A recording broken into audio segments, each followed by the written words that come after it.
আসসালামু আলাইকুম। সংবাদে আপনাদের সবাইকে স্বাগত জানাচ্ছি। আমি ফিরোজ তোহা। শুরুতেই আরবে কেবলস সংবাদ শিরোনাম জানিয়ে দেব এই মুহূর্তে হাতে পাওয়া সর্বশেষ গুরুত্বপূর্ণ আপডেট বাংলা সংবাদ। শুরুতেই থাকছে, ক্ষমতা ধরে রাখতে সরকার দেশকে গোলামির জিঞ্জির পরিয়ে দিয়েছে। বাংলাদেশের 1 ইঞ্চি জমি ব্যবহার করে ভারতকে রেল করিডোর দিতে দেওয়া হবে না বলে হুঁশিয়ারি উচ্চারণ করেছেন বিএনপির ভাইস চেয়ারম্যান আসাদুজ্জামান রিপন। এবারে জানাবো, বিএনপির যুগ্ম মহাসচিব সৈয়দ ইমরান সালে প্রিন্স বলেছেন, বিএনপি ভারত বিরোধী নয়, সমমর্যাদার ভিত্তিতে ভারতসহ দেশের সঙ্গে বন্ধুত্বপূর্ণ সম্পর্ক চায়, কিন্তু কোনো রাষ্ট্র যদি দেশের স্বার্থ বিনষ্ট করে তার বিরুদ্ধে অবস্থান নিতে বিএনপি কুণ্ঠা করবে না। জানাবো, দলীয় চেয়ারপারসন খালেদা জিয়া নিঃশর্ত মুক্তির দাবিতে আজ সব সাংগঠনিক জেলায় সমাবেশ করবে বিএনপি। কর্মসূচি সফলে ব্যাপক প্রস্তুতি গ্রহণ করেছে দলটি। এতে কেন্দ্রীয় নেতারা প্রধান অতিথি হিসেবে অংশগ্রহণ করবেন।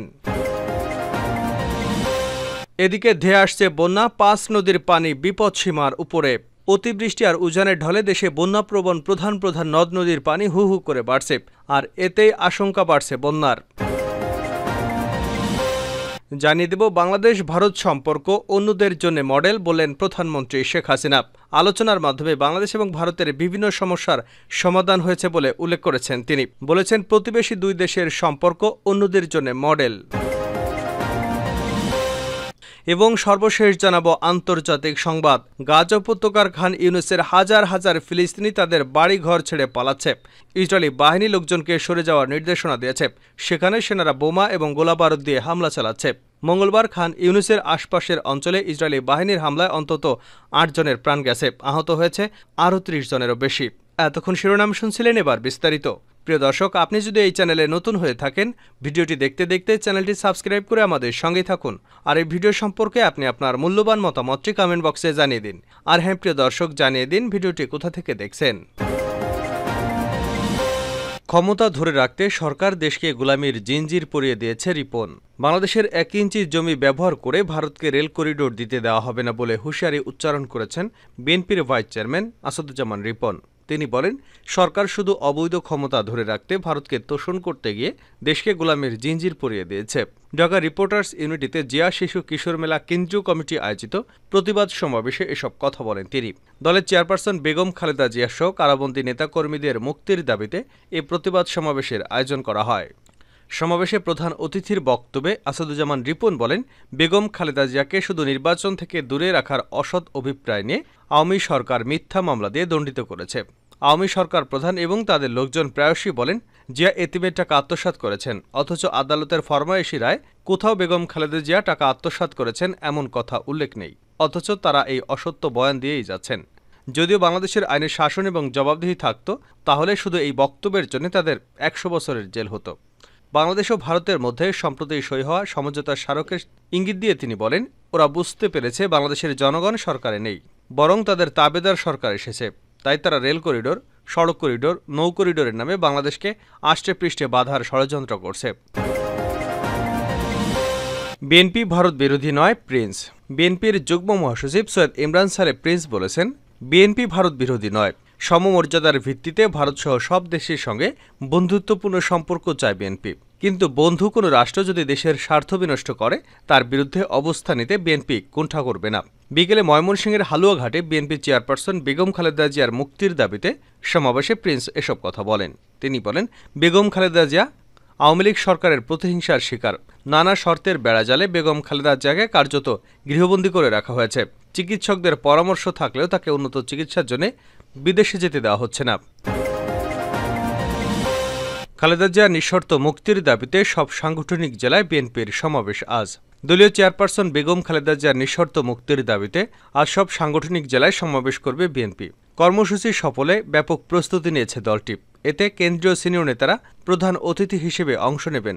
তবে ঢাকা, নারায়ণগঞ্জ, গাজীপুর, ময়মনসিংহ উত্তর ও দক্ষিণ, বরিশাল উত্তর ও দক্ষিণ, কুমিল্লা উত্তর ও দক্ষিণ, রংপুর, ফরিদপুর, রাজশাহী জেলা বাদে এ কর্মসূচি পালন করা হবে। এসব জেলার কর্মসূচি ইতিমধ্যে মহানগরের সঙ্গে পালন করা হয়েছে। একই দাবিতে শনিবার ঢাকার নয়াপল্টনেও সোমবার বাকি সব সাংগঠনিক মহানগরে সমাবেশ করবে বিএনপি। একইভাবে বাকি জেলাগুলোতেও বিএনপির সিনিয়র নেতারা প্রধান অতিথি হিসেবে উপস্থিত থাকবেন। ধেয়ে আসছে বন্যা, ৫ নদীর পানি বিপদসীমার উপরে। অতিবৃষ্টি এবং উজানের ঢলে দেশের বন্যাপ্রবণ প্রধান প্রধান নদ নদীর পানি হু হু করে বাড়ছে। এতে সারা দেশের বিভিন্ন এলাকায় বন্যা পরিস্থিতির অবনতি হতে পারে। ইতিমধ্যে ৫ নদীর পানি বিপদসীমার উপরে উঠে বন্যা পরিস্থিতির সৃষ্টি হয়েছে বলে জানিয়েছে বাংলাদেশ পানি উন্নয়ন বোর্ডের বন্যা পূর্বাভাস সতর্কীকরণ কেন্দ্র। মঙ্গলবার বিডব্লিউডিবির কেন্দ্রীয় নির্বাহী প্রকৌশলী সর্দার উদয় রায়হান স্বাক্ষরিত এক সতর্কবার্তায় এমন তথ্য জানানো হয়।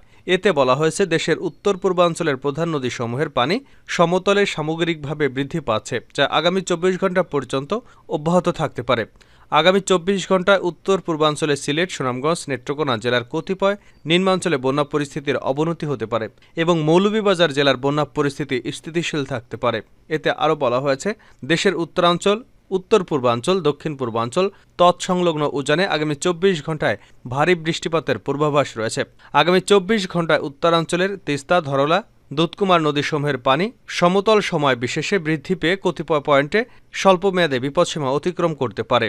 পানি উন্নয়নের বোর্ডের সতর্কীকরণ জানিয়েছে, ব্রহ্মপুত্র, যমুনা নদ নদীর পানি সমতল বৃদ্ধি পাচ্ছে, যা আগামী ৭২ ঘণ্টা পর্যন্ত অব্যাহত থাকতে পারে। এছাড়া গঙ্গা, পদ্মা নদীর পানি সমতল বৃদ্ধি পাচ্ছে, যা আগামী ২৪ ঘণ্টা পর্যন্ত অব্যাহত থাকবে। বাংলাদেশ ভারত সম্পর্ক অন্যদের জন্য মডেল, প্রধানমন্ত্রী। আলোচনার মাধ্যমে বাংলাদেশ এবং ভারত বিভিন্ন সমস্যার সমাধান করেছে উল্লেখ করে প্রধানমন্ত্রী শেখ হাসিনা বলেছেন, দুই প্রতিবেশী দেশের সম্পর্ক অন্যদের জন্য মডেল। মঙ্গলবার সন্ধ্যায় ভারতের নৌবাহিনীর প্রধান অ্যাডমিরাল দীনেশ কে ত্রিপাঠী প্রধানমন্ত্রীর সংসদ ভবন কার্যালয়ে তার সঙ্গে সৌজন্য সাক্ষাৎ এলে প্রধানমন্ত্রী একথা বলেন। পরে প্রধানমন্ত্রীর প্রেস সচিব মোহাম্মদ নাইমুল ইসলাম খান সাংবাদিকদের ব্রিফ করেন। প্রধানমন্ত্রী বলেন, আলোচনার মাধ্যমে স্থল সীমানা, সমুদ্র সীমানার সমাধান করেও বাংলাদেশ ও ভারত উদাহরণ তৈরি করেছে। বাংলাদেশের স্বাধীনতা যুদ্ধে ভারতীয় অবদানের কথা স্মরণ করে প্রধানমন্ত্রী বলেন, আমরা আমাদের মুক্তিযুদ্ধে ভারতীয় জনগণের সহায়তার অবদানের কথা সবসময় স্মরণ করি। ভারতের নৌবাহিনীর প্রধান অ্যাডমিরাল দীনেশ কে ত্রিপাঠী বলেন, তিনি বাংলাদেশকে নিজের বাড়ির মতো অনুভব করেছেন, কারণ প্রকৃতিগত দিক থেকে বাংলাদেশ এবং ভারতের মধ্যে সামান্য পার্থক্য। উভয় দেশের নৌবাহিনীর মধ্যে সহযোগিতা সম্পর্কে অ্যাডমিরাল দীনেশ ত্রিপাঠী বলেন, যদি বাংলাদেশ নৌবাহিনী কোনো সহযোগিতা চায় তবে না বলার কোনো সুযোগ নেই। ভারতের নৌবাহিনীর প্রধান বাংলাদেশের সামরিক জাদুঘর প্রদর্শন করেন এবং এটিকে বিশ্বমানের বলে উল্লেখ করেছেন। তিনি বিএমএম পরিদর্শন করে অত্যন্ত মুগ্ধ হয়েছেন। বাংলাদেশের অনেক নৌ কর্মকর্তা ভারতে প্রশিক্ষণ নিচ্ছেন উল্লেখ করে দীনেশ ত্রিপাঠী বলেন, বাংলাদেশ চাইলে আরও অফিসার পাঠাতে পারে। প্রধানমন্ত্রীর প্রেস সচিব বলেন, প্রধানমন্ত্রী এবং ভারতের নৌবাহিনীর প্রধান বলেছেন, বঙ্গোপসাগর এবং ভারত মহাসাগরকে শান্তিপূর্ণ রাখার বিষয়ে বাংলাদেশ ও ভারত উভয় মানসিকতা একই। এক্ষেত্রে উভয় দেশই একসঙ্গে কাজ করবে। দুই দেশ এ অঞ্চলে কোনো ব্যাঘাত আশা করে না। ধানমন্ডি ৩২ নম্বরে বঙ্গবন্ধু জাদুঘর প্রদর্শনের কথা উল্লেখ করে ভারতের নৌবাহিনীর প্রধান বলেন, বঙ্গবন্ধু শেখ মুজিবুর রহমানের আত্মত্যাগ এবং অবদানের প্রতিফলন দেখে তিনি অভিভূত হয়ে পড়েন। ভারতের নৌবাহিনীর প্রধান শেখ হাসিনার নেতৃত্বে বাংলাদেশের উন্নয়নের প্রশংসাও করেন। এ সময় অন্যান্যদের মধ্যে প্রধানমন্ত্রীর কার্যালয়ের সচিব মোহাম্মদ সালাউদ্দিন উপস্থিত ছিলেন। নতুন হামলার মুখে দক্ষিণ গাজা ছেড়ে পালাচ্ছে ফিলিস্তিনিরা। গাজা উপত্যকার খান ইউনুসের হাজার হাজার ফিলিস্তিনি তাদের বাড়িঘর ছেড়ে পালাচ্ছে। ইসরায়েলি বাহিনী লোকজনকে সরে যাওয়ার নির্দেশনা দিয়েছে। সেখানে সেনারা বোমা এবং গোলাবারুদ নিয়ে হামলা চালাচ্ছে। মঙ্গলবার খান ইউনুসের আশপাশের অঞ্চলে ইসরায়েলি বাহিনীর হামলায় অন্তত ৮ জন প্রাণ হারিয়েছে, আহত হয়েছে ৩ জনেরও বেশি। ইসরায়েলি ট্যাঙ্ক কয়েক সপ্তাহ আগেই ওই এলাকা ছেড়ে চলে যায়। এরপর নতুন করে ওই অঞ্চলে হামলা হচ্ছে। হামলায় বাসিন্দাদের মধ্যে আতঙ্ক সৃষ্টি হয়েছে। উপত্যকাটিতে বহু মানুষ কয়েকবার আশ্রয় নিয়েছে, তবুও কোথাও তাদের নিরাপত্তা নেই। ইসরায়েলি বাহিনী নতুন করে খান ইউনুস থেকে লোকজনকে সরে যাওয়ার জন্য নির্দেশনা দিয়েছে। ওই অঞ্চলে প্রায় ২.৫ লাখ লোকের বাস, এমনটি বলেন ফিলিস্তিনি শরণার্থীর জন্য নিযুক্ত জাতিসংঘের ত্রাণ কার্যক্রম সংস্থা। মধ্য গাজা নুসেরাত থেকে শ্যাম আল জাজিরাকে জানান, এই আদেশের অর্থ হল হাজার হাজার মানুষের জন্য কষ্টের আরও একটি দিন, আরও একটি সপ্তাহ। অনেকেই রাফা সহ উপত্যকার দক্ষিণ থেকে, অনেকেই অঞ্চলটিতে কয়েক সপ্তাহ আগে আশ্রয় নিয়েছেন। রোজ বলেন, তাদের দ্রুত সরে যেতে বলা হয়েছে। এটি যন্ত্রণাদায়ক, ভয়ঙ্কর এবং অবিশ্বাস্যভাবে কঠিন। এই অঞ্চলে গাজার ইউরোপীয় হাসপাতালের অবস্থান, যেটি খান ইউনুস এবং রাফার বাসিন্দাদের চিকিৎসা দিয়ে থাকে। মধ্য গাজার দেইর আল বালা থেকে আল জাজিরার সাংবাদিক হানি মাহমুদ বলেন, লোকজন আশা হারিয়ে ফেলেছে। সরে যাওয়ার নির্দেশে সাড়া দেওয়ার মতো অবস্থায় তারা নেই। মঙ্গলবার গাজার স্বাস্থ্য মন্ত্রণালয় জানায়, যুদ্ধ শুরুর পর থেকে উপত্যকাটিতে ইসরায়েলি হামলায় ৩৭,৯২৫ জন ফিলিস্তিনি প্রাণ হারিয়েছেন। আহত হয়েছেন অন্তত ৮৭,১৪১ জন।